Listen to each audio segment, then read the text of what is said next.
All right. Well, welcome everyone. Thanks for joining. And do you want to say something real quick, Kay, or Cobra's on sale right now. there you go. Well, I want to thank Delta Arts for sponsoring this and inviting me to talk. Super excited to be here and talking to you all today. I've been looking forward to it all week. It's one of my favorite topics, like I had mentioned. I'm going to be doing a couple things today. I've got a presentation that I'm going to share with you. That's a PowerPoint slides, and I'm going to walk you through, and we're going to talk a little bit about the history of oils, where water mixable oils come from, how long they've been around, what their composition is, and some of the working properties. Hopefully, dispel some of the myths and misinformation that are out there about water mixable oils. Then I have some information on their working properties. I'm going to share some tips and some of the mediums you can use. And then we'll jump into a demo. So I'll demonstrate how you can mix them with traditional oils, which is a huge benefit. A lot of folks don't know that you can do that. You actually can and still access the water miscibility of them. So I'll show you how to do that. And then I'm going to share with you a demonstration of some of the mediums and how that can change the working properties and the look of the paint. And then I also have a fun color mixing demonstration at the end using the Cobra primary colors, which are some of my favorite colors in the line. So let's go ahead. I'm going to share my screen real quick so you will see the presentation pop up. I will get it in presentation mode there. All right, solvent-free oil painting with water mixable oils.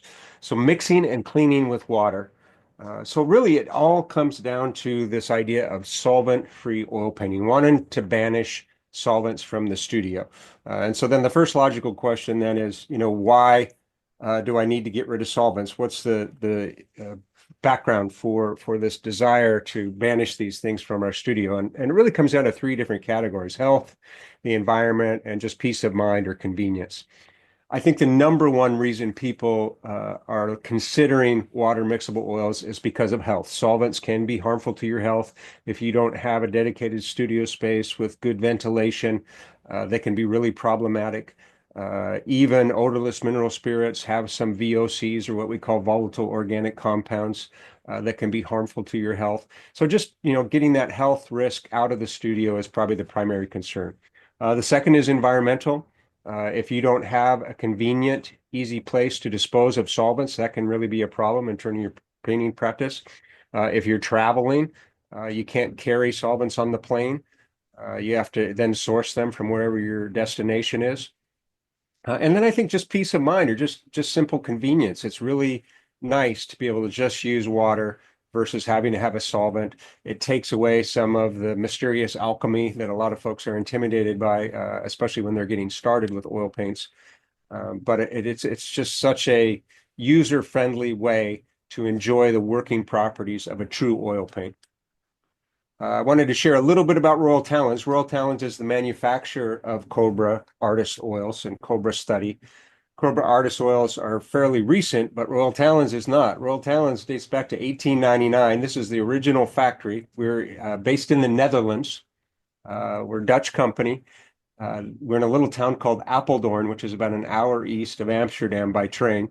We are still on the original piece of real estate. This building, of course, has been upgraded over the years, but it's fun to see this original building where the company was started by a guy named Martin Talens. This is a picture of the paint milling floor in the 1930s. And one fun thing about this that I love is that this is before electricity was being used, and they were actually using steam. And so you can see those big pipes overhead. You can see those wheels and belts. And so steam power is what was driving the paint mills back then. You don't really see it on this one person in the foreground, but I love these old pictures too, because a lot of the workers are still wearing the Dutch wooden shoes. This is a picture from our 1901 catalog. So Rembrandt was one of our first product lines.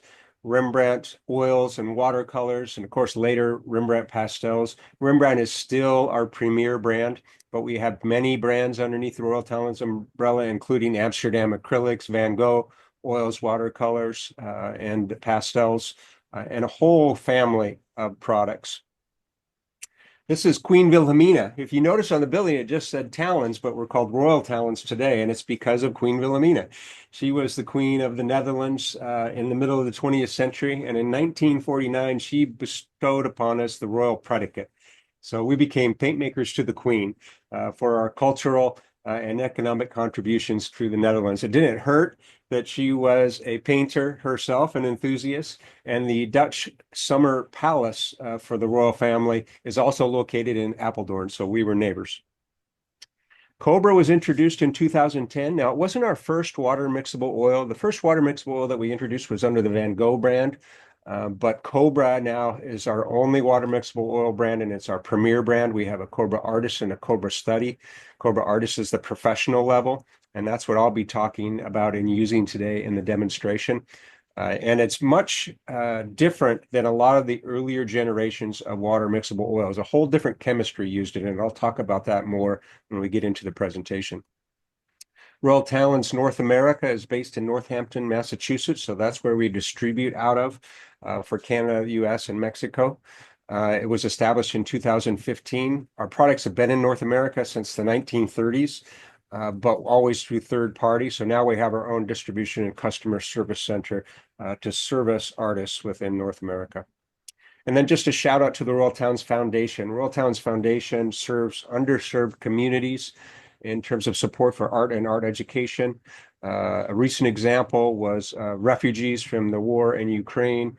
We're in Poland, and we help provide materials and support for teachers to help with the kids who were trying to, maintain their education and keep up under dire circumstances, of course. So we were part of that. But that's just one of many projects that we do globally every year. And then a little bit about myself real quick. I'm an artist, painter, been exhibiting my work for more than 30 years. I've been in the art materials industry for 27 years now, worn many hats, figuratively and literally. And then I taught at university studio art and art history for more than a decade. And you can see more about me and my art at jeffolsonart.com. All right, so our agenda today, what's in the name? So why do we call it Cobra? Seems like a strange name for a Dutch company, but I'll let you know why we do that. Then I'm going to share with you a very brief history of oil painting. And I think it's really important, not only in appreciating oil painting as a medium, but understanding how we got to this point of having a water mixable oil.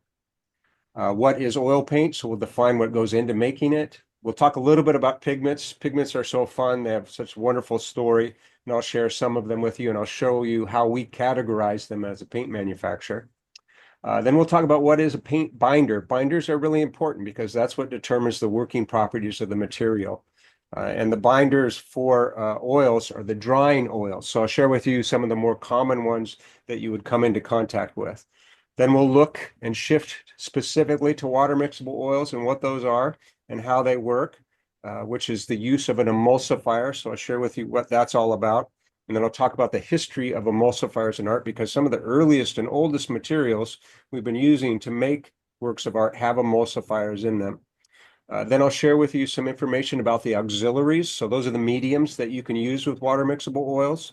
Then we'll talk about the myths, that misinformation that's out there. So we'll kind of set the record straight on what water mixable oils are and can do. Then I'll share with you some of the specific qualities that you can expect when you're working with them. A couple tips I have, and then of course Q&A and the demo we'll have at the end. So why Cobra? So there are no venomous snakes lurking the canals of Amsterdam. So why did we come up with this name for this particular paint? And it's all because of this group of artists right here. So this was post-World War II. A group of artists from Copenhagen, Brussels, and Amsterdam got together and devised a name for their group.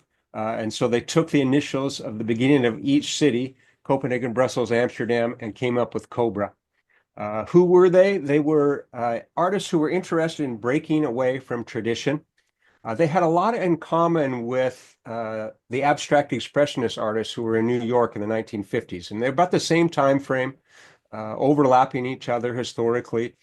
They were interested in surrealism, specifically automatism, which is part of the surrealist agenda, which was kind of tapping into the subconscious.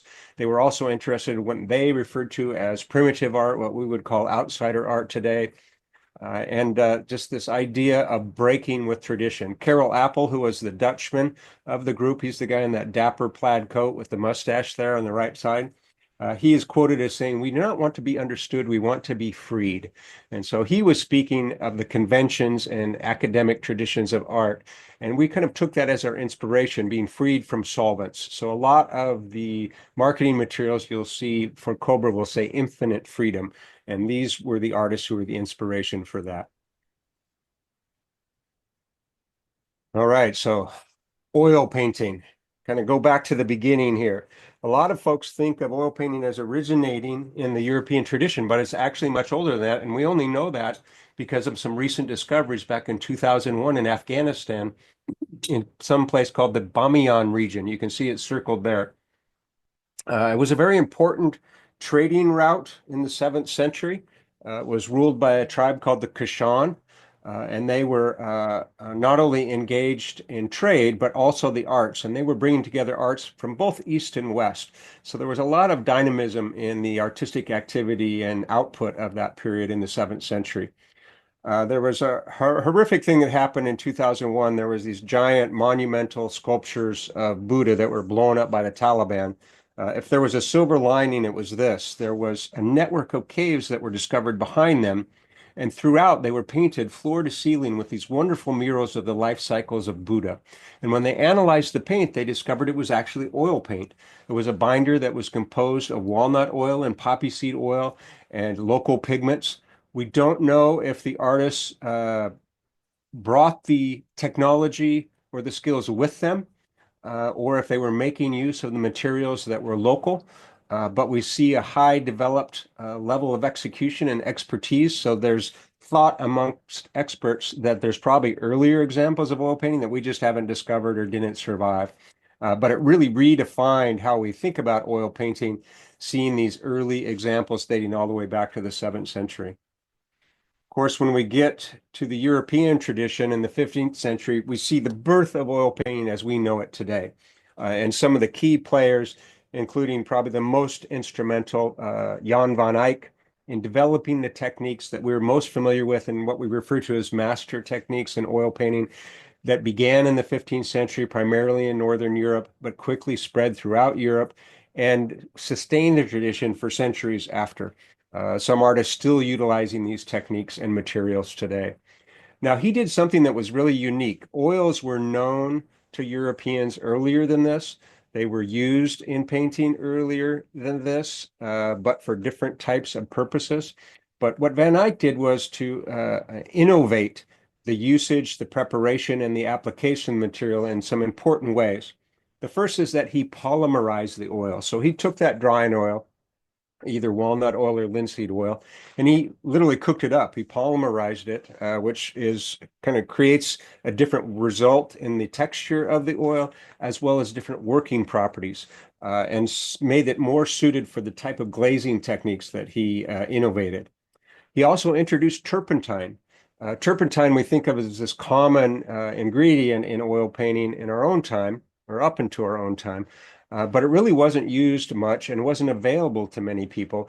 It dates all the way back to the ancient Greeks, the use of turpentine. And the word itself comes from a Greek word. But it was used primarily as a resin for healing, so it had health benefits, and it was used in woodworking to seal wood, and still is used for that today.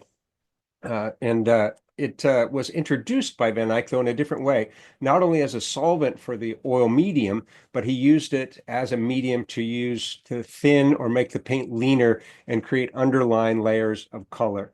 And so that was one of the innovations that he developed using this material that painters really weren't familiar with. Other than the turpentine, he also introduced resins. This is a pine resin that's being mixed in one of the traditional ways.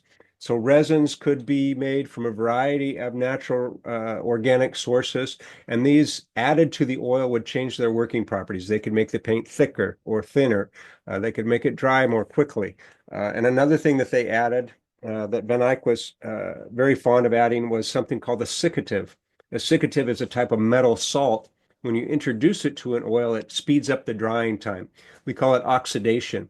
And so the metal salt added to the oil increases the speed of oxidation, which means the paint film dries more quickly. All these things combined changed or revolutionized the way that they could paint. Prior to the oil medium, tempera was the favored paint. Here we see a descent from the cross. This is from the 14th century in tempera. But the oil paint gave us the ability to create much more lifelike images. And this is a painting by Van der Weyden, same subject. And you can just see the wonderful level of realism that they're able to achieve. They do this with a glazing technique where they're building up layers of transparent color. It literally captures the light and gives these paintings a type of inner warmth and glow. And Van Gogh, or no, excuse me, Van Eyck described it as being the beauty of earthly things. So this real desire, part of the humanist tradition of this period in history, to represent nature in a truthful way, was paramount for artists, and the oil paint enabled them to do that much easier than just working with tempera or fresco, which was one of the other mediums. So what is oil paint? Oil paint's comprised of two basic ingredients. Primarily, it's a coloring agent, so that's the pigment, and then the drying oil or the binder. I mentioned the importance of the binder, and of course the coloring agent. We want that color. The binder is the carrier of that and holder of that. Those are the two main ingredients that we find in our paints. There are other things, though, that can be added in the manufacture of paints still today, kind of taking Van Eyck's lead. They can be extenders or fillers. So some pigments need to be stiffened up. Some student grade paints, to save money, have fillers added in place of pigments. This is calcium carbonate that's pictured. So these are added to the manufacture of paints today and have been added historically for different purposes. Stabilizers are also added. Today we add things like aluminum stearate. That's what's pictured here in very small percentages or ratios into the paint. Some pigments just don't like to settle down in the binder, so these stabilizers are added to help maintain the dispersion of the pigment. Next we have, there we go, if I can find my cursor, solvents. So the solvents, we talked about turpentine being used as solvents. We have white spirits today. Sometimes these are added to the paints to make them work more consistently. Some pigments are very dense. Others absorb a lot of oil. That can make some paints stiffer than others. So solvents can be used to loosen up those stiffer paints so that all the colors within a particular line of paint have the same working properties. And then finally, resins, just like the resins that we talked about with Van Eyck, we have resins that are added into the paint sometimes, the same reasons to change the consistency, the general working properties, the finish sometimes. Artists can add these things by themselves or on their own too. I'm sorry, not finally. Now we have the final one, cicative. Cicatives are something that Van Eyck used, something that can still be added. Some pigments, depending on their fat content or their oil content, can dry more slowly than others. So cicatives can be used to speed that up and even them out again across the line, or artists can add these things themselves still today. All right, so the coloring agents. So coloring agents are universal. This is how we receive them in the manufacturing facility, these big 50-pound bags. And this picture doesn't do it justice. I mean, they really glow as if there's a light within the bag. It's really amazing to see them in person. We get them from all over the world, and we categorize them based on origin. So not the country of origin, but their natural source. So we have organic, inorganic, and synthetic pigments. Organic pigments, of course, are plants or animals. Inorganic pigments are mineral-based pigments, and synthetic begin as either organic or inorganic and then are synthesized or cooked up. Most of the pigments we use today are synthetic pigments, although some of the oldest pigments are also synthetic pigments, and I'll show you some examples next. This is one of my favorite organic-based pigments. This is Tyrian purple. That little guy there is called the murex. It's a Mediterranean sea snail. It is used to create, or thousands of them are used to create the pigment Tyrian purple. It dates all the way back to 1570 BCE. The Phoenicians were the ones to discover the wonderful properties of this particular animal. It became one of the most sought after pigments in history. One of the wonderful things about it, at that time, there were not very many blues or purples that were light fast, meaning that were permanent, that didn't fade over time. Tyrian purple was one of the exceptions. It actually got a patina over time that made the color look even richer and deeper. So it was really prized for that light fastness and that richness that it lent not only to pigments but also to dyes. The Romans called it imperial purple, and they actually passed laws that meant only the nobility could wear the color in their clothing, and that's a tradition that carried on through the West all the way into current times. Purple is still seen as a color associated with nobility. In the background, you see an image of the Shroud of Charlemagne from the 7th century, and it was dyed using Tyrian purple. One fun thing I enjoyed in my studies about this is that Phoenician is actually Greek for land of purple. So the entire culture was referenced based on the production of this particular color. So that's an example of an organic pigment. Inorganic pigments are the oldest pigments. So they're literally the rocks underneath our feet. Some of the oldest, one of them is pictured here, iron oxide red. This is a mineral that's naturally occurring around the globe.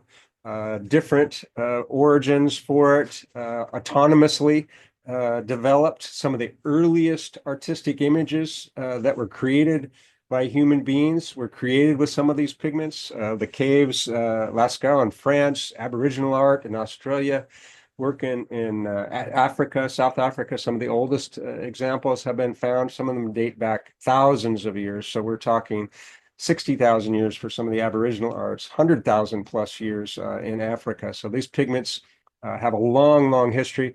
And because they come from all over the world, from different origins, different cultures, there are many different names. Terra Rosa.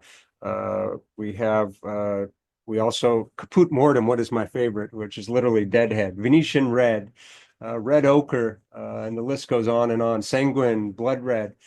There's just numerous names for these, too many to list or go through, but a wonderful pigment. The one we use today, most common, is called PR 101, Pigment Red 101, and that's a synthetic version.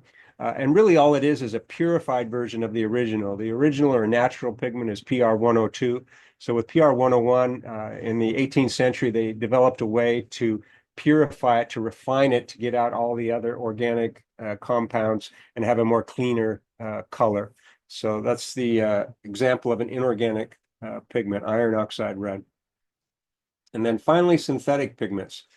So I mentioned how most of the colors we use today are synthetic pigments, but they also are an ancient one. Some of the oldest pigments, like Naples yellow, that dates back to ancient Sumeria, were synthetic pigments. This pigment was probably the most popular white pigment in the Renaissance, all the way up into the 20th century, and it's lead white. So what you would do using the stack method, which was a method in the Netherlands that was developed by the Dutch in the 17th century, 16th and 17th century, was to take the lead and coil it and submerge it in vinegar or old wine in a clay pot, pack cow dung or horse dung around it to generate heat and let it sit. And after about a month or so, this white crust would start to develop on the lead. And then that was flaked off, dried, and ground into the wonderful pigment lead white. Those wonderful textural marks that you see in Rembrandt paintings are made with lead white. It's been a popular color and still is with a lot of traditional oil painters. So an example of a synthetic color that dates back, all the way back to the Renaissance, early Renaissance. All right, what is a binder? So we'll kind of move from the coloring agents. Coloring agents are universal. So we use the same pigments in oils that we use in watercolors, that we use in acrylics. It's the binder that is unique. So when we go to the binder, we're talking about what material gives the paint its primary working properties. So it's the binder or the unique binder for oils that make them do what they do. They are liquid substances that hard through a chemical or physical process. That's the dictionary definition. I should note, though, that all binders for paint do not do this. There are some exceptions. Gum arabic is one of them. That's the binder for watercolor. It does not create a paint film like oils do or like acrylics do. It is actually absorbed into the surface of the paper that you're painting on. One of the reasons why you can lift the color again. But there are a couple features of every binder used in the making of paint share, and that is to suspend the pigments. So pigments are not soluble. They don't dissolve into the binder. It's like mixing sand and water. If you stir it up, the sand will disperse. It doesn't dissolve. And if you let it sit, it'll sink back down to the bottom. So a good paint binder needs to hold that pigment in place after it's been mixed, and we call that a suspension. Next is adhesion. It needs to stick to something. We're painting on a canvas typically. It could be painting a mural on a wall. Whatever it is, the binder needs to have adhesive qualities that help it to adhere to whatever surface or ground that we're painting it on, and then stay there and live there permanently. So suspension and adhesion are two important features of every paint binder. So what are the binders for the oil paints? They are the drying oils. So essentially, they're vegetable oils, but they're very specific vegetable oils. They're ones that dry and create a hard and strong, durable paint film. Not every oil, vegetable oil out there will do this. For example, olive oil, great on your salad. You could probably mix pigment in it and paint with it, but it would never dry. Mineral oil is another oil that's used for the making of oil pastels, for example, but it never dries. It never creates a paint film. So the oils that are used in oil paints are those that have a chemical reaction known as oxidation that allows them to create a strong and durable paint film. The most common and most popular since the Renaissance is linseed oil. Linseed oil comes from the seeds of the flax plant. You can see them pictured here. Those seeds are pressed, and the oil is expressed from them. And that oil is used in the manufacture of the oil paint. It's refined. It goes through several processes of refinement, and there are many different types of linseed oil. It is by far the strongest and most durable of the drying oils, which is one of the reasons it's the most popular and most commonly used today in manufacture. It has the fastest drying time. I know that seems strange since oil paints take so long to dry compared to other mediums, but compared to other drying oils, linseed dries pretty quickly. The one downside of linseed oil is that it can yellow over time.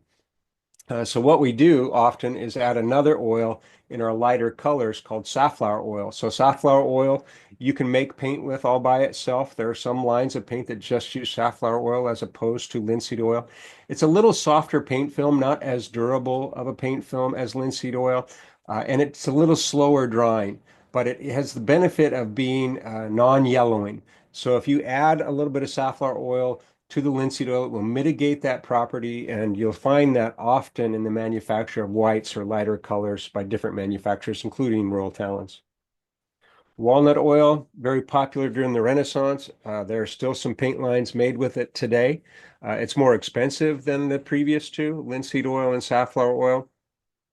But it is a very durable, very good binder for oil paint. It's also used sometimes as in place of a solvent for folks who are using traditional oils and don't want to use solvents. They use walnut oil to clean their brushes. And so it all depends on how you use it. The only downside to walnut oil, besides of its expense, is the fact that it can rot.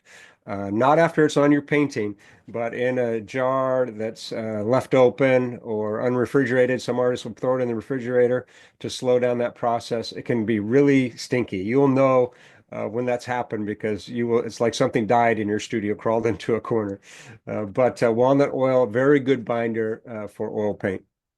And then finally, poppy seed oil. Poppy seed oil, very old drying oil that's been used in oil painting for centuries. We talked about it with those paintings that were discovered in Afghanistan. It's a lighter oil. It's a non-yellowing oil.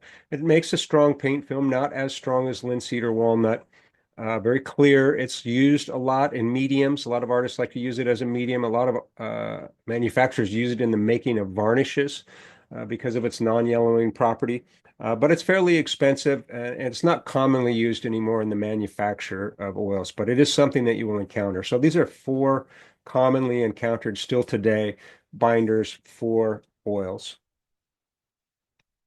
All right, so that takes us to water mixable oils. So what's different or unique about them other than their ability to be mixed with water, or how's that achieved? So also referred to as water miscible or water soluble. You hear all these terms interchangeable. The most accurate is water miscible. Water soluble is not completely accurate because we're not dissolving the binder into water, but it's still something that's commonly used. These revolutionary paints have all the characteristics of true traditional oils, but without the need for harmful solvents. Water mixable oils are genuine oil paints. They're formulated with a drying oil binder. We use linseed oil in the Cobra, so they are a true oil paint. Unlike traditional oil paint, the binder is modified so that it can be mixed with water. So much like Van Eyck modified his oil, we're modifying this one so that it can be used with water. The additive that's introduced is called an emulsifier, and that's what allows the oil to bond with water to form a stable, what we call suspension. So what is a emulsifier? Some of you may know this term. Emulsifiers are very common. They occur naturally, are all around us. We have emulsifiers in our body holding the water and the fat together. If you have canned food or bottled food at home, it almost assuredly has an emulsifier in it holding all the ingredients together. If you look up the definition of an emulsifier, it's a compound or substance that acts as a stabilizer. So it prevents liquids that ordinarily don't mix from separating. On a molecular level, this is what it looks like. So the little green guys there are the emulsifiers. So emulsifiers have a very unique molecular structure. On one end, they have what's called a hydrophilic or water-loving head. And the other end, they have something called lipophilic, which is a fat or oil-loving tail. Those are literally the meaning of those words. Hydrophilic is water-loving, lipophilic is fat-loving or oil-loving in Greek. And you see how it works here. The molecules attach themselves to the oil molecule and then are bonded with the water outside of it. So unlike a solvent, when you mix turpentine, for example, with oil paint, it actually creates a solution. So the bonding of the oil and the solvent are on a molecular level. Here, we've added a third ingredient, an emulsifier, holds the oil and the water together. The oil isn't dissolved into the water, it's bound on a molecular level too, but it doesn't dissolve, it doesn't change into a solution, it's still a suspension. All right, history of emulsifiers in art. So this is not a new technology or a new science. Many of the oldest materials are what we call emulsions. One of the oldest is casein. Ancient Egyptians used it. It's a type of milk protein that's used as the binder. Pigment was mixed with it, and then water was used as the vehicle. And the reason you could use water with this animal protein is because it has a naturally occurring emulsifier within it that allows the water to be mixed with it. Another early example, which we already mentioned early on in the history of oils, is tempera painting. Tempera painting is an egg yolk that's mixed with pigment, and water is used as the vehicle. And the reason you can use water with this animal protein is because eggs, again, have that naturally occurring emulsifier within them that allows water to bond. So here's two really old examples of emulsions that were used to create paint. Even the mixture of oils with water is not new. So there's a technique known or called as tempera grassa, dates all the way back to the 15th century. So when artists were using tempera and oil was becoming popular, they didn't just leap from one to the other. Many artists used a technique that they called tempera grassa, where they mixed the two together. So you see here in the inset, we've got the egg yolk on one shell, and we've got the oil in the other. These things were mixed together, and it still allowed you to use water as the vehicle. So you're able to add some egg yolk to the oil and then still use water as your vehicle. Remember, they didn't have all these solvents around them, so this was the easiest way to use it until they discovered the use of turpentine. This is a great example of what it helped them achieve. So these are both paintings by Bellini. One is from 1460. One is from 1480, so only 20 years separate these. The first image on the left is in tempera. The one on the right is tempera grassa, so that's the oil mixed with the tempera. And when you see the detail of it, you can really appreciate how the oil paint changed their ability to represent nature. So on the left, we see the hands of the Virgin here. Excellently painted in tempera technique, but when we go over to the other side, Bellini, same artist, the softer light transitions that are created are able, the intensity of the color, the depth of the color, the tonal range, all those things were being able to express in a new way because of the oil media. And this one particularly was a water mixable oil medium. In the 20th century, we still have records of this technique, so it didn't go away as people adopted oil as a primary medium. There were still folks who were sharing that information. That was a fun discovery I made not that long ago. I've had this book forever. It's called The Painter's Question and Answer Book. It was published in the 40s by a guy named Frederick Tubbs. And he had also attributions from other artists like Thomas Hart Benton in the book as well. And he gives a formula for what he called the oil tempera technique, what the Italians called tempera grassa. It's essentially 3 parts egg to 2 parts oil, and then mixing water with that. And you would create essentially a new binder that was water mixable. So he was taking stand oil and egg yolks, mixing the pigment in with that, and using water as a vehicle. And he talks about using this as a binder for making his own paint, or as a way to use a medium with traditional paints from the tube. So here we have a 20th century artist who is talking about how you can create your own water mixable oil paint. So the auxiliaries for water mixable oils, there are several of them.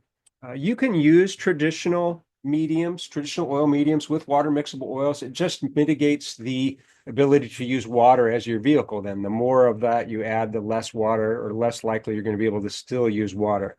So there are mediums that have been formulated with an emulsifier in them so that you can maintain the water miscibility of your paint and still achieve a variety of effects. So mediums are used by oil painters to change the consistency of the paint, to change the transparency or opacity of the paint, to change the drying time, either to slow it up or speed it up or slow it down.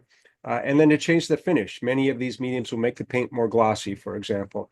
You can mix them directly into the paint on your palette before you are working, or on your palette, you can dip your brush just in them and then go straight to your paint. Moderation is the key to success if you're just starting out with any medium. Using it in moderation, adding it in small amounts until you get a feel and understanding for how it works. We have some primary ones that you can see here: the painting medium, glazing medium, quick dry medium, painting paste. I'm going to show you the painting medium and painting paste in action today.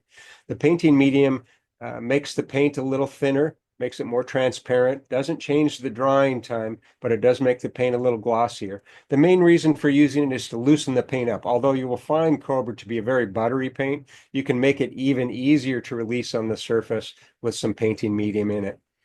Glazing medium is a much heavier or fatter oil that's added to the paint to do that master technique, that glazing, layering of transparent colors that's so beautifully done historically in the Western tradition. This medium is very heavy. It almost has the consistency of honey. So it'll thicken the paint up a little bit, but it's self-leveling, so it makes all your brush strokes disappear. Makes the paint extremely transparent. It slows the drying time down, and it will make the finish of your paint a high gloss. Quick dry medium does all the same things the painting medium does, with the addition of a ciccative that will allow for the paint to dry a little more quickly, about 20 to 40% faster, depending on how much you add. And then the painting paste I love, and I'm going to show you how that works here as well. That's a way to extend the paint, make the paint a little more transparent, but without changing the finish or the consistency. So you still have that wonderful buttery consistency. There are some varnishes that are available too. One note here, all varnishes contain solvents. So if you're using these materials because you have zero tolerance for solvents, just know that all varnishes are going to have some solvent within them. So you need to take proper precautions for those. A few new mediums that were introduced just this last year. We have a new brush cleaner. The difference from using just soap and water is this has a conditioner in it that helps extend the life of your brushes. We also now have a water mixable safflower oil and linseed oil that are standalone oils that you can use to mix your own paints with, for example, or create your own mediums. Cobra Medium Mix is really revolutionary. You can use this medium with any other traditional oil to make them water mixable. You do a 1-to-1 ratio with this with your traditional oil, add some water, and you're good to go. And then we also now have a solvent-free paint thinner. So mixing water with the paint gives you that leaner layer, but water and the paint have a different feel than solvent in the paint. So this thinner acts more like you would typically experience using a solvent with traditional oil paint. The other benefit in it is that we really don't recommend thinning your paint out more than 1-to-1 with water, because the more water you add, the weaker the bond will be of the molecules, so the weaker the paint film. But the paint thinner, you can add as much or as little paint as you want with that and not have to worry about that. All right, some of the myths and misinformation around water miscible oils. The first is that they contain water, and that's false. There's no water in the tube of paint. It's linseed oil, the binder, and then pigment. That they're not a true oil paint, and that's false. That's like saying Van Eyck's oil paints were not true oil paints. All oil painters throughout history have altered the nature of their materials. We're alchemists. We can't help it, right? We're always looking for new ways to do different things. And that's true, very much true, the history of oil paint. And water miscible oils are no exception, as we learned dating all the way back to Bellini. That they dry faster than traditional oils. That's false. Actually, I found the opposite to be true if you're using a lot of water. Water evaporates more slowly than solvents do. So when you're using turpentine, for example, mixed with your paint, it evaporates out really quickly, and then you're left with that oil binder. Water evaporates out also and leaves you with the oil binder, but water evaporates out a little slower. So if you're using a lot of water, you'll actually see the paint dry more slowly than you would be used to if you were using a traditional solvent. Cannot be mixed with traditional oils. That's false. You can mix these paints with any other traditional oil out there. And if you maintain a certain ratio, which I'm going to share with you today in the demo, you can continue to use water as your vehicle. That they work like acrylics, and that's false. A lot of folks make the assumption that you're using water, that they're going to behave like other water-based mediums, and that's not true. They do not perform anything like an acrylic. They are a true oil paint, so all the working properties are going to be what you would expect with a true oil paint. That they can be mixed with acrylics. So we don't recommend this. There are some manufacturers that say this is okay. And you certainly can do it on your palette. You can mix the two paints together. You can paint with them. But because one paint, the oils, dry through a process of oxidation, which is very slow, and the other paint, the acrylics, dry through evaporation, which is very fast, we can't guarantee the integrity of the paint film down the road. So you may have success with this technique, you may not, but as a manufacturer, we feel like it wouldn't be responsible to say, yeah, go ahead and do it, and then have, some horrible results like the paint cracking or chipping off the surface down the road. So we don't recommend it. That they are not archival meaning that they won't stand the test of time. We use almost exclusively light fast pigments, so excellent light fast ratings in the line of the artist grade. They're absolutely archival colors. The durability of these paints have been tested more vigorously or rigorously than probably any other paint in history, certainly more so than Renaissance painters making paint in their studios, and those paintings are still on the walls of museums. So they're absolutely archival material.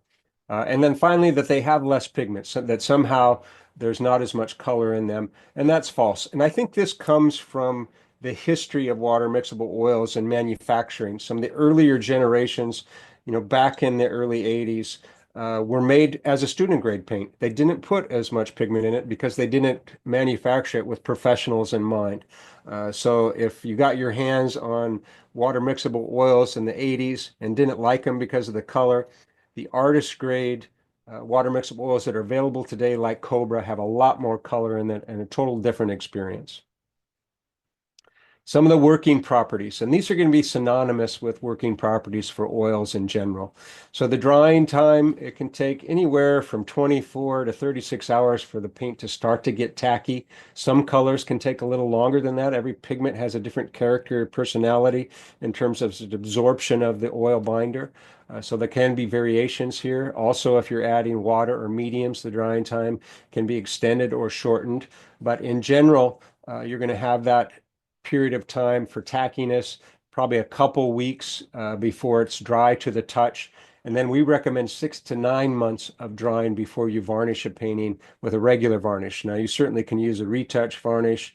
There are some other varnishes out there like Gamvar that you can use when it's just dry to the touch, but not completely oxidized. But for the most part, you have to wait 6 to 9 months, depending on the thickness of the paint, to varnish. Pigmentation. So high level of pigmentation in these artist pigments, near critical pigment volume, which is the maximum amount of pigment you can put in that the binder will be stable. Paint film. So you have a very durable and strong paint film with these. When it is dry to the touch even, it's going to take a lot of abuse. You do want to focus on good ground preparation, and that's true for all oil painting. Matter of fact, most of the problems with paint film don't come from the paint or painting techniques, they come from poor ground preparation. So that's putting your gesso onto the surface that you're going to be painting on, doing enough coats, making sure you have a sturdy surface to paint on. Mass shift. So this is where the brushstroke would change or shift. This happens a lot with acrylics, right? Because they're evaporating, losing mass. The textures or marks you make with your brush or palette knife with Cobra, when they're dry, they're going to be exactly the same. There's no shrinking or changes of mass. So you get that wonderful texture that you would expect with a professional grade oil paint. There's no color shift. Again, using acrylics, as they dry, they tend to get darker because of the milky color or tint of the acrylic binder as it's drying. Gouache is another type of paint that will shift color. Oil paints do not shift. And this is great if you're working on a painting over a long period of time, because even though the paint has dried on the surface, you can hold your brush up to it with some wet paint on it and match the color just visually. So a real benefit. So there's no change in the color that you apply to the finished color that's on the painting down the road. Solvents. So the wonderful benefit, of course, with Cobra is you don't need any solvents. You could use solvents if you inadvertently added a solvent to the Cobra, or you were using them with traditional oils that required you to use a solvent. There's no harm in it. The freedom is not having to have solvents, that you can use them with water as your vehicle instead. All right, a couple painting tips before we get into the demo. When using mediums, I mentioned this before, moderation, moderation, moderation. So I'm going to show you some mediums in use, but I always recommend when you're starting with a new medium, just use a very little bit until you get used to how they feel and how they work. So I mentioned that you can combine Cobra oils with traditional oil paints, and that's absolutely true. Manufacturing side of it, we recommend a 4-to-1 ratio. So 4 parts Cobra to 1 part traditional oil. Now I've had success with as little as 2-to-1. So 2 parts Cobra, 1 part traditional oil. And that's what I'm going to show you here today. So different colors have different oil contents. To be on the safe side, use 4-to-1. But definitely experiment. And like I said, I can use 2-to-1 in most of the colors. I've been successful with that. And then finally, I mentioned this also, 1-to-1 ratio of paint with water. So if you like to create really lean layers, do a toning of your canvas early on with your oil paint.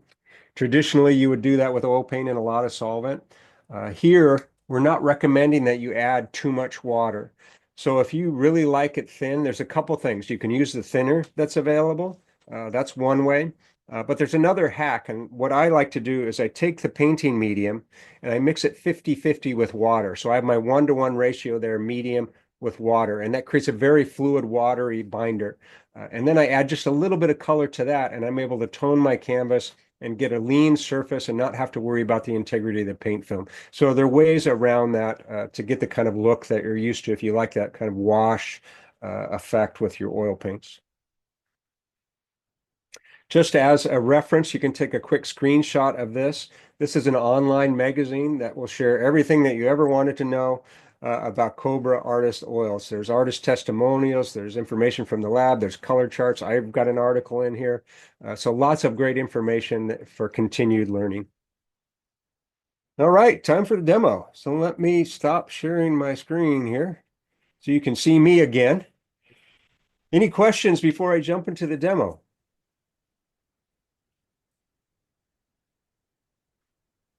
A lot of information, I know. Do you see the questions too, or did you want me to No, say? yeah, let me, I guess I can, yeah, I can open that up too. Let me look at the chat. All right, so let me go through them from the beginning. Oh, lots of hellos from people. Hello, everybody. All right. So what are your thoughts about using canola oil with paints? I wouldn't recommend it. It might be a fun experiment, but canola oil won't dry to create a strong binder. Uh, so it could be a fun experiment, a fun play, but not for creating anything that you want to stand the test of time. Um, what about the fat over lean rule? That rule still applies. So you're painting with a true oil paint when you're using water mixable oils. So fat content is important in terms of layering the paint so that you have even oxidation throughout. So those of you who don't know what the fat over lean means, It means the oil content of the paint. So if you mix your water mixable paint with water or your traditional paint with solvent, you're creating a leaner paint. And that's typically what you put down first. And that leaner paint oxidizes more quickly, so it dries more quickly. The next layer then you would put on over that would be something that's a little fatter. So maybe the paint itself with no solvent added. And then the next layer after that is dry would be a paint that's a little fatter. So it would be maybe the paint with a medium added. So essentially you're taking linseed oil and you're adding more oil into the paint, increasing the fat content. So that's fat over lean. And the reason it's important is because of the way oil paints dry. They oxidize. They're absorbing oxygen from the atmosphere, which means that the slower drying layers need to be on top. If you put it reverse and put the slower drying layers on the bottom, they would get robbed of oxygen and wouldn't dry correctly, and you'd have some problems with the paint film going forward. I know it seems like a complex thing. It really only applies to a handful of techniques. Most people paint in a technique called alla prima, which is all at once or all in the first in Italian. And that's kind of like how Van Gogh painted, right? He would set up his easel and he would go to work and he would do his entire painting in one session. So it's wet into wet techniques. He's not waiting for one layer of paint to dry to the touch before he applies another one, like somebody who's glazing does. Most people paint alla prima, and you don't have to worry as much about fat over lean. So great question. Can water solubles be used for encaustic paintings? Yes, you can use wax mediums with them. You can use them as a coloring agent for beeswax to create encaustics. I know people use cold wax. I know it's not an encaustic technique, but it is another medium that's really popular. You can use that with the water mixable oils. The only thing that I would mention is that it does alter their water miscibility. So when you start to mix more wax into it, you reduce the ability to mix them with water. Can can I use traditional linseed oil or walnut oil with them, or should I stick with the water mixable brand? You can use traditional linseed oil or walnut oil with them if there's a specific technique that you feel like only you can achieve with that, but you will reduce the water miscibility. If you want to maintain that full water miscibility, then it would be better to use the water mixable mediums. And there is a water mixable linseed oil. There isn't a water mixable walnut oil that I know about yet. What about mixing student grade with your artist grade Cobra? No problem there. So the study grade of Cobra can be mixed, no problem with the artist grade. What you're going to notice is a higher level of pigmentation with the artist grade. The same quality pigments are used in the study grade. There's just not as much pigment in them. So the tinting strength of them is not as powerful as the artist grade. But if you're just doing underpainting, or if you're not mixing a lot of colors, but using colors straight from the tube, the study can be wonderful. Once you start getting into glazing techniques or just mixing a lot of different colors from a limited palette, the artist quality are going to be your best bet. How does Duo compare? I think Duo is an excellent water mixable oil. I think it's on par with Cobra. I would place them both in the same category. Duo has a very similar chemistry that's used in the manufacture of that paint. They have a different palette. We kind of have the traditional Dutch palette, and the Holbein is a Japanese paint, and so they have kind of some funky colors that only the Japanese manufacturers use. So you'll see a difference in the colors they're offered. But as far as the quality and the working properties, very similar. If you covered a paint left over on your palette with some water, would that stop them from drying so fast? I'm a slow painter. Um, not sufficiently or noticeably. You would have to be a really slow painter. I think you're going to be in good shape. If you don't want it to dry, it's not going to be like acrylics, if that's what your background is. If you're an oil painter and you're a really slow oil painter, sealable palettes are great from keeping the paint from oxidizing. I've seen artists use wax paper or even just a plastic wrap that they just lay that over their palette, and that keeps oxygen from the paint and slows down the oxidation. There are secatives or dryers, or excuse me, those are the opposite. You don't want to add secateurs or dryers to your paint. Sorry about that. It's going off in the wrong direction. But there are slow drying agents that slow down the oxidation that you can add to the paint too. But then you have to get into this chemistry and ratios. I think it's easier just to cover the palette somehow if you want to save those paints for an extended period of time. But I've left my palette out for several days. And if you're painting each day, usually that prevents a film from developing on the paint over time. But I know artists who are plein air painters who actually have these globs of paint at the top of their palette that they never remove. And they open it up on their next trip and they just reactivate that with the solvent or with new paint or with an oil. So it really takes months for it to dry completely. Let's see. Do you have alternatives? We do have some alternatives. So we do have the cadmiums and the cobalts included in there, but we have some reds that are Parole red, azo yellow based for the others.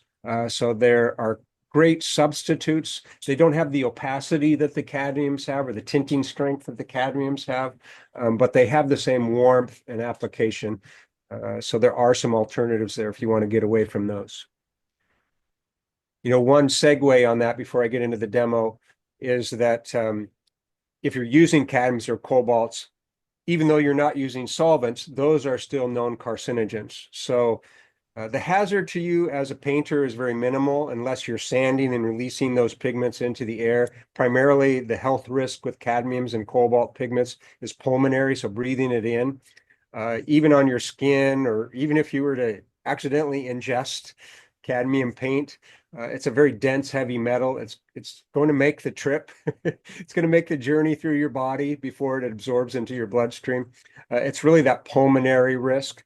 The really important issue about using those is disposal. We don't want to put cadmiums or cobalts down the drain because then they get into the groundwater. Very little of that comes from artist paint. Most of the cadmium ground pollution comes from batteries that end up in landfills, but it doesn't mean that we need to contribute to that. So the best thing to do if you're using cadmiums, cobalts is let those pigments settle at the bottom of your paint jar. And after a couple days, pour off the wastewater or the waste solvent if you're a traditional oil painter. And then that sludge can be wiped up and disposed of at a waste disposal center. So you don't put it down the sink is the main thing. Let's see. Can you use liquid? Was it, I think they were saying liquid or liquid. I bet it was liquid. But yes, you could use liquid with Cobra oil paints to make them dry more quickly, but it is a oil-based alkyd, so it will mitigate the ability to use water with it. I was plein air painting and white particularly felt pretty sticky. Water made it tricky as well. So yeah, so this is a unique thing with water mixable oils, and this isn't just Cobra. So oil paint has a freezing point of about -4 degrees. So you can be out on a day that's 20 degrees. I'm Fahrenheit here. Sorry, folks. I'm in Seattle. So -4 degrees Fahrenheit. It could be 20 degrees or near 0 Celsius, and you can still work with the oil paints no problem and your solvents no problem. When you add water into the mix, that changes that equation, right? Because water has a much higher freezing point, 32 degrees Fahrenheit, and then it starts to freeze up. So if you're mixing a lot of water into your paint and it's below 30 degrees Fahrenheit, you're going to see your paint get a little sticky and stiff when you're out plein air painting. The way to avoid that is instead of using water, get the thinner or use one of the other mediums to extend the paint and kind of banish water from your palette. Water is not required to be used with water mixable oils. It's just an alternative. So you don't have to mix the paints with water to paint with them. You could relegate that just to cleaning if you wanted to and use mediums instead. But definitely in cold weather, you want to skip the water. Are the transparency opaque levels indicated on the paint tubes? Yes, they are. I'll show you that here in the demo. And I'm going to go ahead and jump into the demo now. And if there's some more questions, keep on adding them. K2 can shoot them over to me because I'll be looking at my palette and not the screen. But I'll come back at the end too, and we'll look at whatever questions are left. So I'm going to switch my camera so you guys can see that. And you should be able to see my tabletop there. There we go. So I have some of the Cobra paints here. I've got some titanium white. I have some primary yellow. So I have the 3 primaries, and these I gave to Kay, so they're listed on the website if you want to get these ones. This is primary yellow, primary magenta, and primary cyan. And you were asking about the opacity on the label, and I'll bring this over if I can still get the light on it. Here's this little box right there. So there are four symbols you would encounter here. If that box were completely solid and black, this would be an opaque color. This means that it's semi-opaque, so it's half black and half white. If it was just a white rectangle with a line through the middle of it diagonally, that would be semi-transparent. And just an empty or white square would be completely transparent color. So I'll show you this one. See, this one's completely opaque. This one's completely transparent. These plus signs you see on it, that's the light fast quality. 3 plus signs is excellent light fast rating. So that's 100 plus years under museum light conditions. So I'm going to be using these 3 colors and the white to tint with today. I also have the painting paste here. And this is one of the mediums I'm going to show you. This is one of my favorite mediums. This is the painting medium, which is the most common and popular painting medium that Cobra offers. It's like if you were a traditional oil painter and you mix linseed with some solvent, this is the consistency. So it's a little lighter than pure oil, and it's a nice way to thin out and extend your paint. But I'll show you how that changes the paint too. But first, I want to show you how we can mix with traditional paint. So I have Rembrandt here. This is our artist grade or our professional grade oil paint. I've got transparent oxide orange, kind of a fun color. And I'm going to show you how you can mix this with Cobra. So I'm going to put this onto my palette here.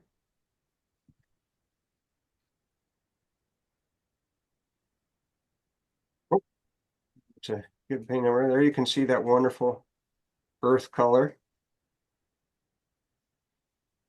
And now I'm going to do something that's just crazy.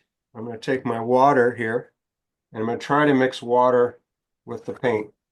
And you can see that the water does not mix. I'm smearing the paint around, but the water just beads up on top. I'll lift that closer to the camera so you can see that. And water just going to drip down off the paint. The way you can really see it is I've got a jar of water here. Oh, my camera's zooming by. There we go. There we go. So if I try to clean the brush, I'm smearing a little bit of water down there, but it really doesn't come off the brush. So let me wipe that off. Now I'm going to put some Cobra on the palette.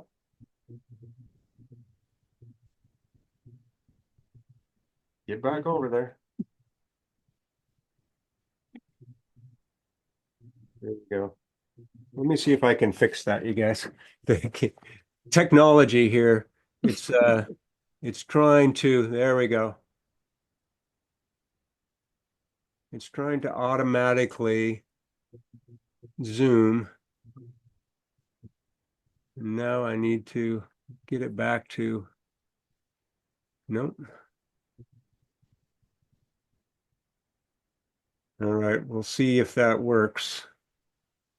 One of these new features of Zoom, which drives me crazy. I don't know how to disable it. All right, so here I've got the Cobra. I'm gonna try to clean off as much of this oil paint as I can. There we go. That's not bad. Got a little bit of that color in there.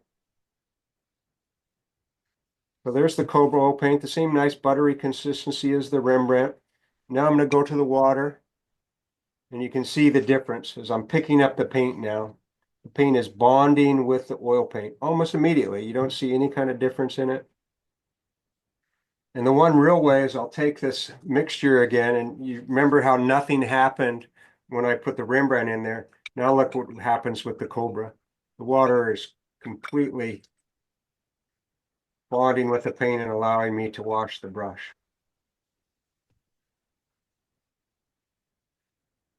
All right, so now let's mix them together, 2 to 1. So 2 parts Cobra. I'm going to use the red this time. 2 parts Cobra, 1 part traditional oil. So I mentioned 4 to 1. That's the safe bet.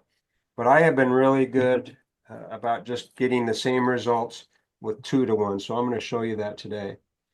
So I've got twice as much Cobra paint as I do my traditional oil. And the great thing about this is that now, if you've already got an investment of traditional oils, you've got a bunch of these, and you want to start using water mixable, you don't have to get rid of these. You can integrate them into your process.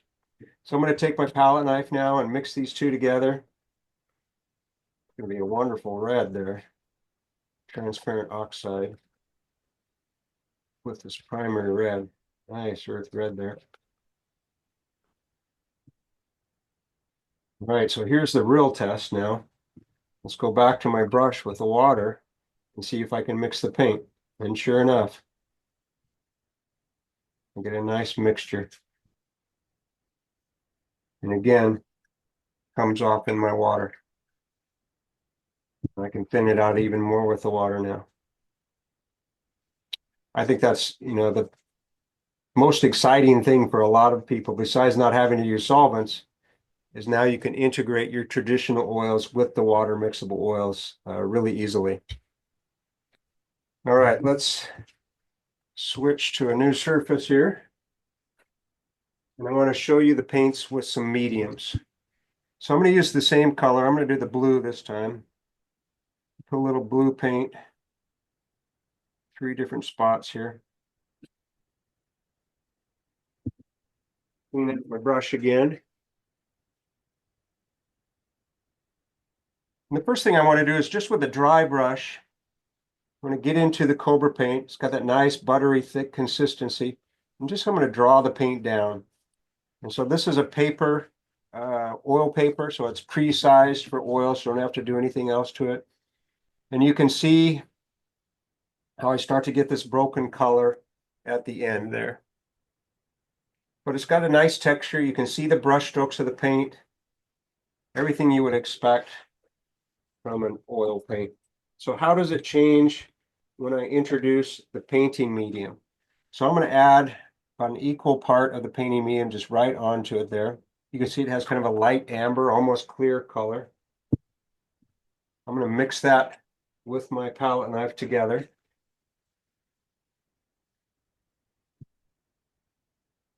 You can see the medium is really pigment hungry. It doesn't take long for the pigment to disperse through the medium. Right away, you can see I've got a more fluid paint now. So it changes the consistency of the paint. Paint's a little glossier. I think you can see that in the camera. Now let's get the brush and see how it handles differently. Get that brush mix in there.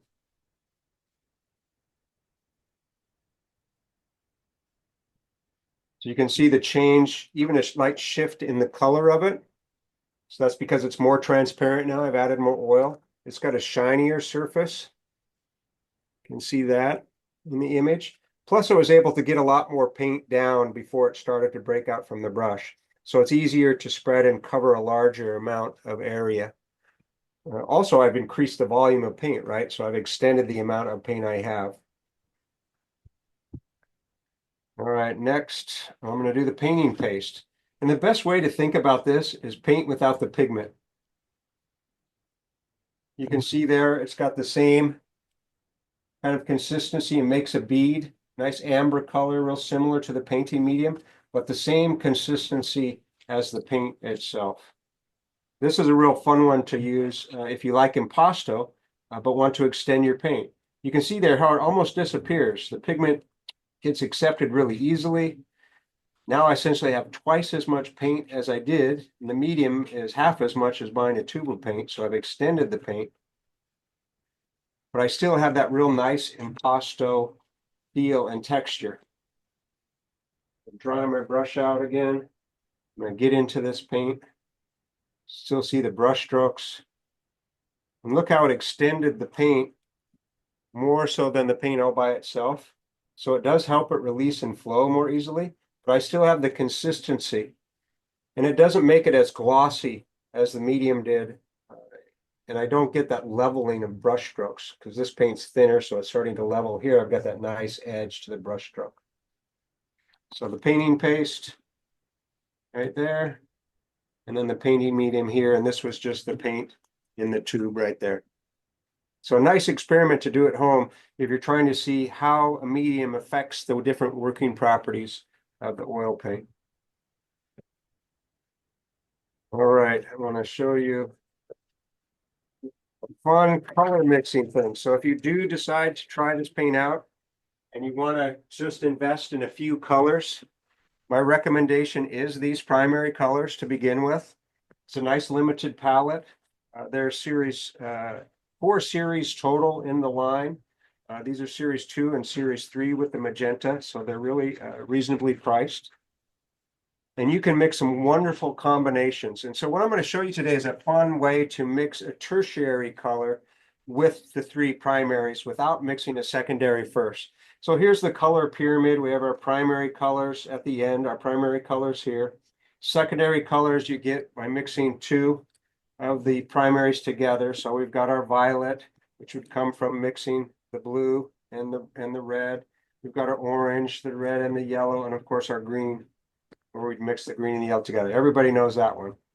So those are our secondary colors. Tertiary colors are defined by being mixed with 1 primary and 1 secondary color. On the color wheel, they can be right next to each other. In this color pyramid, they're in between the complements that are primary and secondary. So here we have our blue primary and the orange, which is secondary color. They're complements, and the tertiary mixture of the 2 rests here. Here we've got our primary yellow, secondary violet, and there's the tertiary there. The challenge in getting to these is that you have to mix typically one of your secondaries first. So you got to take your yellow and your red, mix it together, orange, and then mix it with your blue to get that tertiary. And often that becomes really muddy. So I'm going to show you a real quick and easy way to cut through all that and just use the 3 colors to get straight to those tertiaries. And they're wonderful, sophisticated colors. And this palette here is an excellent one to get started with. So here's that relationship I was talking about. And you have to excuse my prints. I'm running out of ink on my printer. So here's my primary red. Here's my secondary green. And then we're going to be targeting for that tertiary there. If I were to break these down, of course, this is red. That's a primary. Green is blue plus the yellow, right? So we got 2 different colors, 2 different primaries making this green. So we've got a part of that, and then we've got a part of this. So we've got half and half, making 1 whole to mix this tertiary. So the way I map that out on my palette is the first thing I do is I lay down the dominant primaries I want to mix today. So there's my yellow. Here's my red. And here's my blue. So let's start with this one since this was my example. So the secondary color I would mix with this red is green to get that tertiary. So how do I get green? I take my yellow and blue. So I'm going to take yellow and do half as much. Take my blue, do the other half. And then I do the same thing on all these colors. So yellows complement every color is violet. Mixing violet and yellow together create the tertiary. So I'm going to mix red, blue. And over here I have blue. The complement is orange. Orange is made with red. And yellow. Now, depending on the blue, I'm recommending these primaries, but if you get an ultramarine blue or a pyrrole red or a lemon yellow, you're going to have variations of this, but it'll still give you the same principle. So let's do this first one and see what color we get from this mixture. Someone did have a question, if Cobra would be making fluorescent colors in the future and if they would ever be light fast. So fluorescent colors are not on the list right now. They are, there are 100 colors to choose from right now. Fluorescent colors would not be light fast. Fluorescent colors are made with dyes, not pigments, and they tend to be fugitive.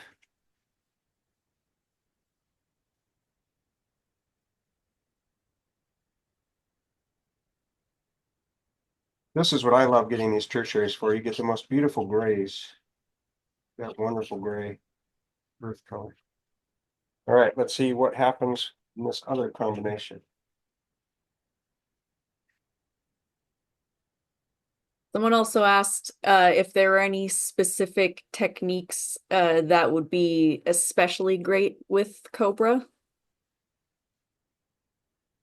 Cobra, like the Rembrandt, is what we call a direct painter's paint. The benefit to it is that they're really easy to work with without the need for a lot of mediums.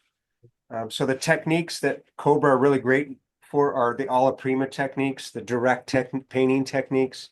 You know, anything where you're layering wet color into wet color, anything where you need to get down a lot of color to cover a large area quickly. Um, Cobra is really good for that. I think it's just ease of use is one of the things that makes it such a wonderful color. Look at that nice violet.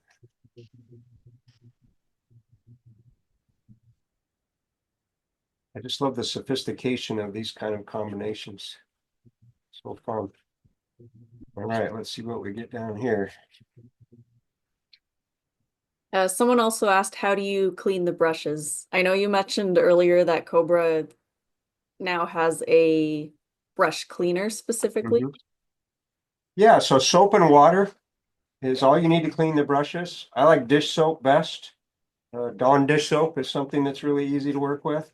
But dish soaps typically have an emulsifier in them, something they call a surfactant, that is good at grabbing oil and separating it out. So dish soaps are really good for cleaning your brushes. The brush cleaner that we have now is really nice because it also has a conditioner. So if you're using natural hair brushes, it's going to make them last longer.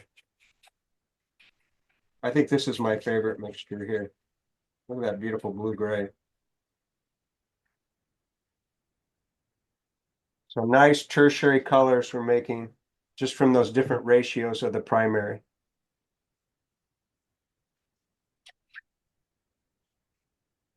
Those are yellow, primary magenta, and primary cyan. All right.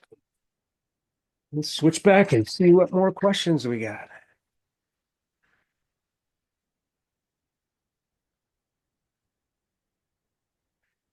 All right.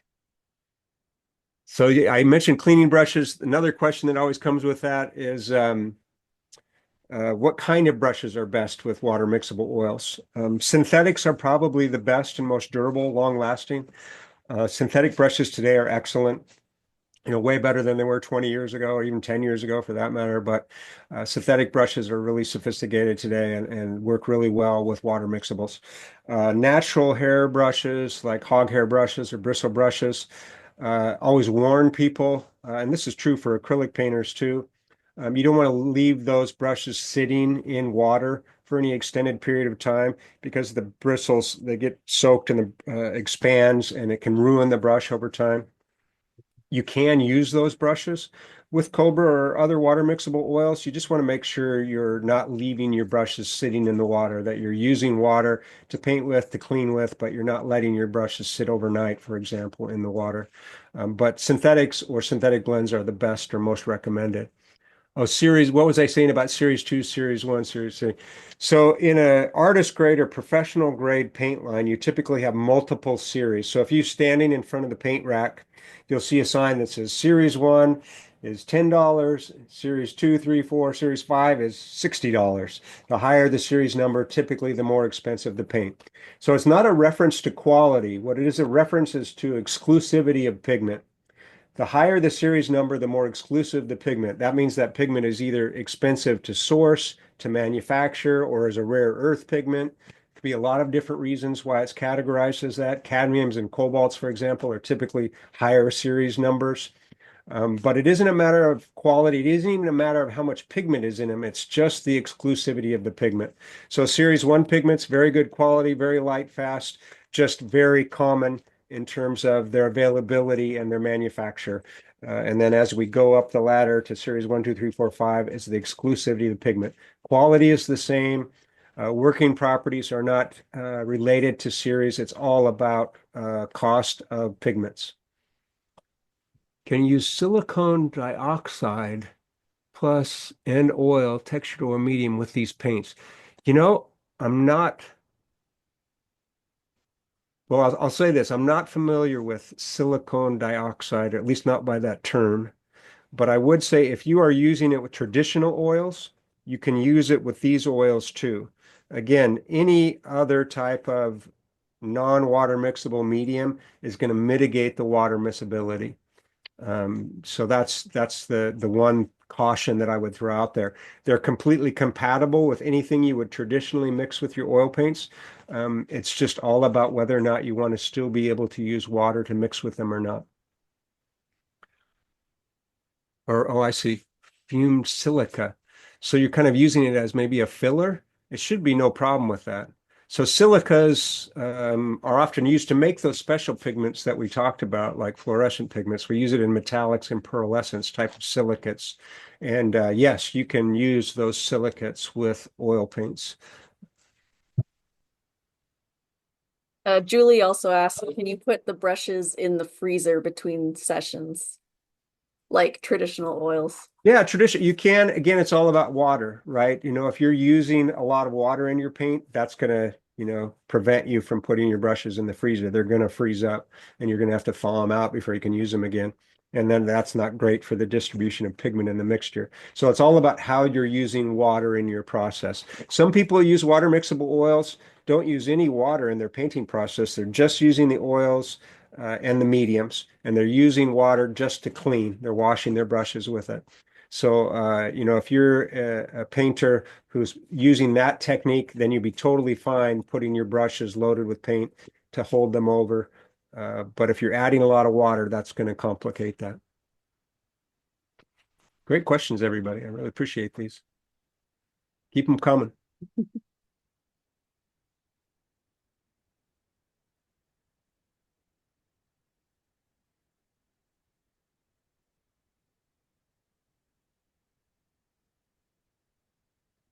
Anything else? I can answer other questions, general art materials questions too. Just no life philosophy questions today. Definitely not an expert on those. Happy to talk and geek out on art materials with you all, though.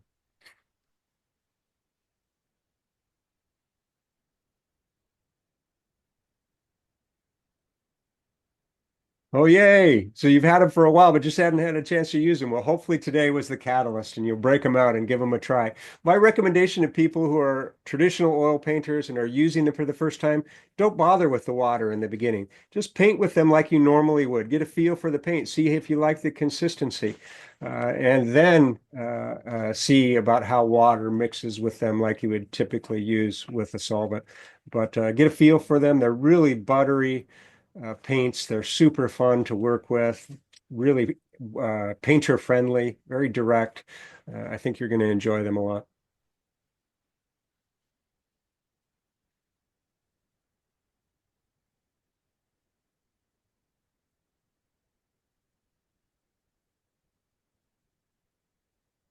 Can I use acrylic paint as an underpainting? Yes, you can.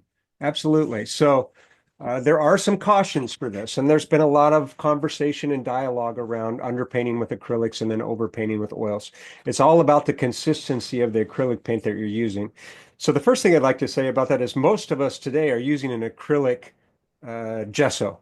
The majority of gessos today are acrylic based, but they also have ingredients to improve the absorption of the paint layer that you put over the top of it. So they add things like calcium carbonate to it or marble dust or, there are different ingredients that help with that.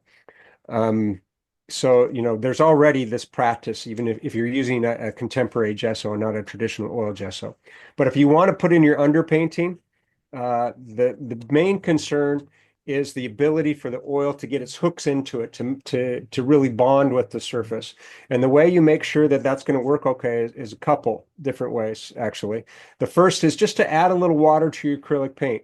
The more water you add into the paint as you're doing, applying it to the surface, the more porous the paint film is going to be, the easier it's going to be for the oil to grab a hold. Another technique is to add a little gesso to your color and then paint on with that. And so the gesso already has that absorption quality to it and allows for the oil paint to grab a hold of it. But the easiest way is just to make sure you're mixing a little water into the paint before you're applying it to the surface for your underpainting.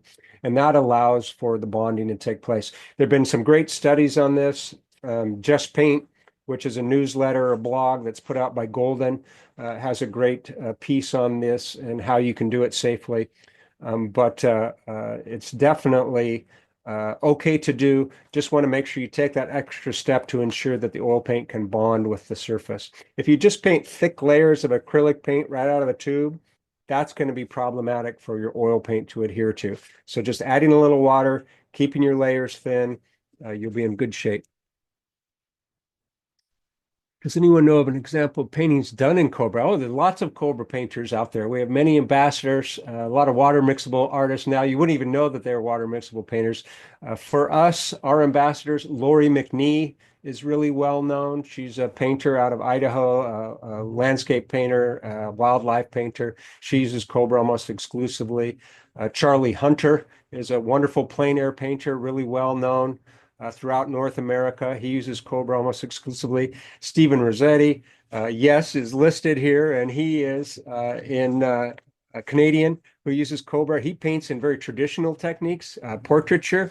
His paintings are incredible, so he's definitely somebody to look up. Willow Wolf is a painter in Canada who also uses Cobra and recommends Cobra to her students. So lots of different folks out there. I see somebody included Beth Bathe.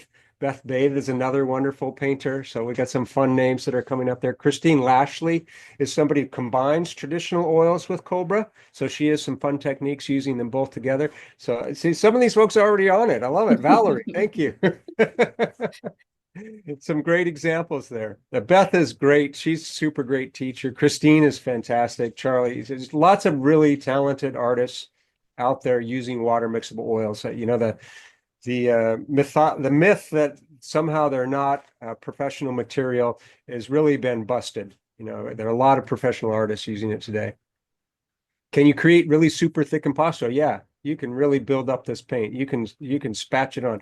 Michelle Byrne, who is one of our ambassadors as well for Cobra, she works almost exclusively with palette knife, Byrne, and Michelle with one L. She works in palette knife and creates these wonderful impasto surfaces. And the painting paste is really great to add to the paint to even stiffen it up and extend it more. Someone asked if art supplies will come under the tariffs. I don't know. I Yeah. don't, I really don't know. I know they just went into effect Tuesday or something like that, but then they pulled some of them back again. I don't know. I wish I could answer that. I really wish it wasn't something that was taking place right now in the world. But there may be an impact on it. I guess we're kind of in one of those gray areas, right? We're a Dutch company, so the goods are manufactured in the Netherlands, but we are distributing into Canada from the US. So will they put a tariff on it because of its origin of manufacture or its origin of distribution? I don't know. An easier question, can they be used on an oil primed panel? So they can, but I don't recommend it. Okay. And the problem there is if you're using water. So if you're just using the paint straight from the tube onto that oil prime surface, you're not going to have a problem. But if you're mixing water into your paint and then applying it to that oil prime surface, you're going to get beading of the water. It's going to affect the dry time of the paint. It's going to affect the integrity of the paint film down the road. So it's really best on a universally primed or acrylic primed surface. You can work on oil prime surfaces, but then you really can't use water in your painting process. Does it react any different on a traditional animal glue gesso? It's, if it's traditional animal, like rabbit skin glue sizing, there shouldn't be any problem. But if you include linseed oil, if there's any type of oil used in your formula, then you're going to have that issue. So it's usually not the sizing that causes the issue. So like a traditional, like if I was in Italy, and I'm Sanini, who wrote the book on all this stuff, and I was putting my formula together, I would first size my panel or my canvas with the animal skin glue, and then I would apply the layers of gesso, which is just Italian for plaster. So I'd plaster my surface with multiple layers, sanding in between to get the surface texture that I wanted to. Today, you can still do that technique, or you can buy an oil-based primer or oil-based gesso. But if there's no oil in it, you shouldn't have any problem. It's all about the oil in the gesso that you should be concerned about. Can you talk about in the new medium that you can add regular oil paint? So the mixing medium, yeah. So the mixing medium is really fun. So you can use this with any traditional oil paint in a ratio of 1 to 1 at least. So one part of the medium to one part paint, and that makes it water miscible. So you could use your Rembrandt paint. You could use Winsor Newton paint. You could use Michael Harding paint. You could use, Williamsburg paint. Whatever paint you like to use, you could use now with water by adding this medium to it first. One note that's really important, which kind of makes sense after I say it, is you then do have to add water to the paint. The question would be, well, of course, right? Why would I add the medium to the paint if I wasn't going to add water to it? But it's important to remember that step, because once you mix the medium mix with the paint, if you don't add water to it, it's going to turn it into like chewing gum. So you need to then add some water to the paint. The whole purpose for mixing it together, right? But I always want to let people know that step is required. So mix them together, add a little water to your brush to the paint. It only takes a little bit, and then you can begin painting. And it's a wonderful way to transition into solvent-free painting. You could use liquid with Cobras the same way. That's the question in here, you guys. Can you use liquid? You would use it the same as you would with any traditional oil paint. It's just going to mitigate your use of water then. Liquid is an alkyd paint, which does have oil in it. Alkyds are a combination of alcohol and an oil resin and acid. It's kind of synthesized together, and it makes the paint oxidize more faster or more quickly. So you have a faster drying paint film. So liquiding is really great for glazing and other plein air techniques and whatnot. So you can use it with Cobra, but then you wouldn't be able to use water in the mixture anymore.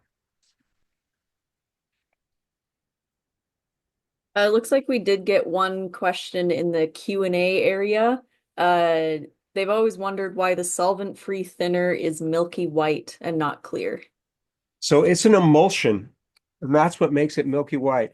The term emulsion, that emulsifier I mentioned, the Greek origin of that word is to milk. And it comes from the milky color that you get when you add the emulsifier into the mixture. So if you'll notice that acrylic binders are milky white, they're actually an emulsion. The original acrylics were solvent based. It wasn't until the 1950s that they created an acrylic polymer emulsion where they added an emulsifier into it to allow water to mix with it. And that's what creates that milky white binder. When it dries clear. The same thing here. The binders are milky white in the jar. When you mix water, like if this painting medium here, if I mixed it with water, it would become milky white, but then it would quickly clear as it started to dry. So adding that emulsion or emulsifying agent into it is what creates that milkiness. It's the chemical reaction. It's the molecules that are, swimming around to try to bond with each other that change the way light is refracted through it. And so we perceive it as being milky, but then as it dries, they settle back into place and we achieve the clarity again.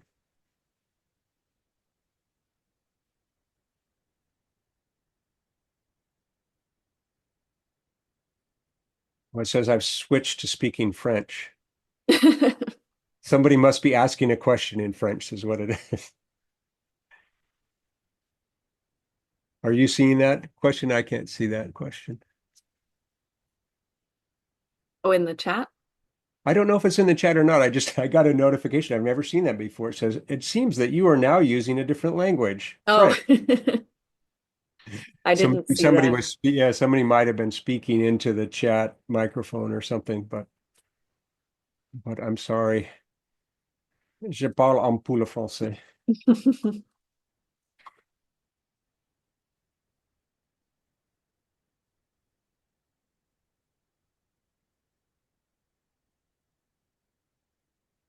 Any other questions? Thank you, everybody, for coming. This was a great turnout. I hope that you found the information informative and useful, that it'll be a catalyst for you to explore water mixable if you've been kind of holding back. It's a wonderful medium oil painting.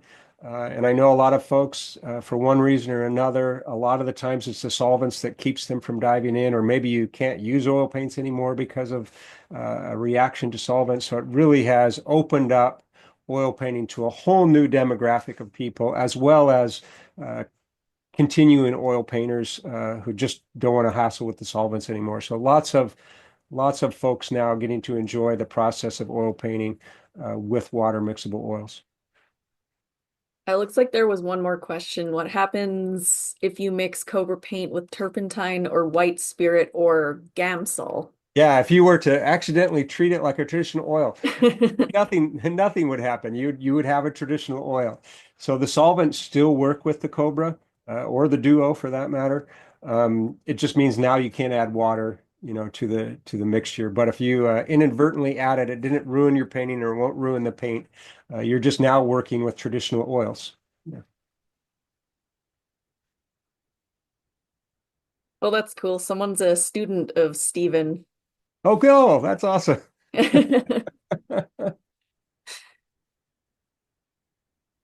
And Cobra is on sale right now. It's 40% off the retail price until April sometime. So it's a great time to dive in. When I saw one more question came up about varnishing. An early varnish. So I think you're referring, or I'm hoping you're referring to like a retouch varnish or like Gamvar, which is a popular Gamblin varnish that you can use when the paint is dry to the touch, but not completely oxidized. You can use those with Cobra. So when you're painting with Cobra, even if you're using water in the process, the water evaporates out. And so what you're left with is a true linseed oil binder paint film. So as that paint dries, you can use all the same varnishes that you would use on a traditional oil painting. So if you have a show and it's only been a month since you painted it, it's dry to the touch, you could apply a Gamvar or a retouch varnish on that before you sent it off to the gallery or the collector, whoever wanted it. But if you were going to use a traditional varnish, same thing applies, 6 to 9 months drying time so the paint's completely oxidized. We have Cobra varnishes, but you could use any manufacturer, even traditional varnishes on the Cobra once it's dry.